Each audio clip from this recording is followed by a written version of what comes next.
कभी सोचा है कि रामायण के सबसे दमदार विलन की जड़ें कहाँ तक जाती हैं? यकीन मानिए, जवाब आपको चौंका सकता है। आज हम रावण और उसके परिवार की उस छुपी हुई और उलझी हुई कहानी में गोता लगाएंगे।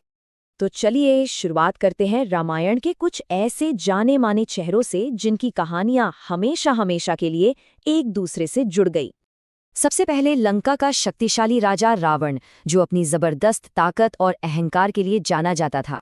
फिर आता है उसका भाई कुंभकर्ण, एक ऐसा विशालकाय योद्धा जो अपनी बेमिसाल शक्ति और सोने की गहरी चाहत के लिए मशहूर था।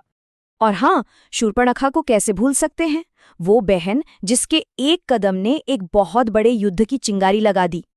और आखिर में विभीषण, वो भाई जो परिवार और धर्म के बीच उलझा हुआ था और जिसने आखिरकार एक अलग ही रास्ता चुना।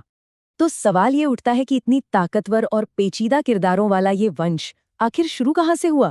इसका जवाब वो नहीं है जो ज्यादातर लोग सोचते हैं। चलिए थोड़ा समय में पीछे चलते हैं और इस राज से पर्दा उठाते हैं। हमारी कहानी का केंद्र बिंदु एक ही शख्स है जो इन सबको आपस में जोड़ता है, उनके पिता महान ऋषि विश्रवा। और यहीं से कहानी एक बहुत ही दिलचस्प मोड़ लेती है। देखिए, एक ही पिता से दो बिल्कुल अलग अलग वंश चले।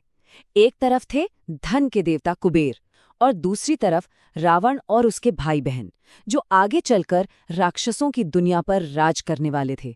पर यह कैसे हो सकता है? तो एक ही पिता की संतानें इतनी अलग कैसे हो सकती हैं? इसका जवाब एक पीढ़ी और पीछे छिपा है, एक ऐसे श्राप में जिसने आने वाले समय की पूरी कहानी ही बदल कर रख दी। ये सब शुरू हुआ विश्रवा के पिता महर्षि पुलस्त्य से। वो खुद सृष्टिकर्ता ब्रह्मा के पुत्र थे और उनकी कहानी जुड़ी है एक तपस्या और एक बेहद शक्तिशाली श्राप से।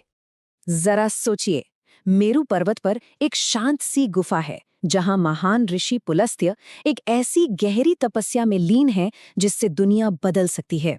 लेकिन उनकी इस शांति में बार बार खलल पड़ रहा था वहां आने वाली अप्सराओं और राजकुमारियों के शोरगुल की वजह से। और यही वो पल आता है जो सब कुछ बदल देता है। अपनी साधना में बार बार रुकावट आने से निराश होकर पुलस्त्य ने गुस्से में एक ऐसा श्राप दे डाला जिसकी गूंज आने वाली कई पीढ़ियों तक सुनाई देने वाली थी। और देखिए, जब एक ऋषि श्राप देते हैं तो उसे टाला नहीं जा सकता, वो होकर ही रहता है। तो अब सवाल ये है कि ये श्राप आखिर पूरा कैसे हुआ? इसका जरिया बनी एक ऐसी राजकुमारी जिसे बिल्कुल भी अंदाजा नहीं था कि वो किस्मत के इस खेल का एक अहम हिस्सा बनने वाली है। कहानी में एंट्री होती है राजकुमारी राजश्री की, जो घूमते घूमते अनजाने में पुलस्त्य के उसी श्रापित आश्रम में पहुंच जाती हैं। और जल्द ही श्राप का असर होता है और पता चलता है कि वे गर्भवती हैं। उनके पिता, जो सारी बात समझ जाते हैं, ऋषि से विनती करते हैं कि वे राजश्री को अपनी पत्नी के रूप में अपना लें। पुलस्त्य ने इसे एक महज हादसा नहीं माना, बल्कि उनके लिए ये किस्मत का एक इशारा था।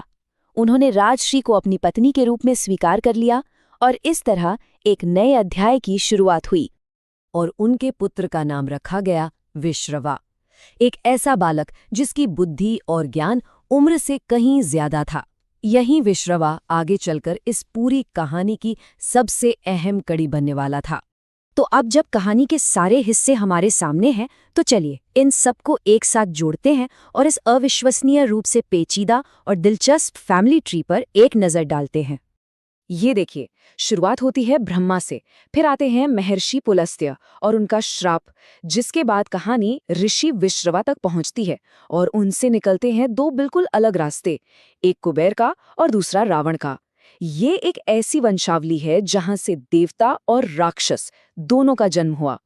तो आखिर में बात यह है कि रामायण का जो सबसे बड़ा संघर्ष है, अच्छाई और बुराई के बीच की लड़ाई, उसकी जड़ें एक ही पवित्र परिवार के अंदर से निकलती हैं। ये एक बहुत बड़ी याद दिलाता है कि ये दोनों ताकतें अक्सर एक दूसरे से कितनी गहराई से जुड़ी होती हैं। तो ये सब हमें एक अहम सवाल पर लाकर छोड़ देता है। क्या ये सब किस्मत का एक बड़ा खेल था, या फिर सिर्फ गुस्से में लिए गए एक फैसले का नतीजा? शायद सच इन दोनों के कहीं बीच में छिपा है।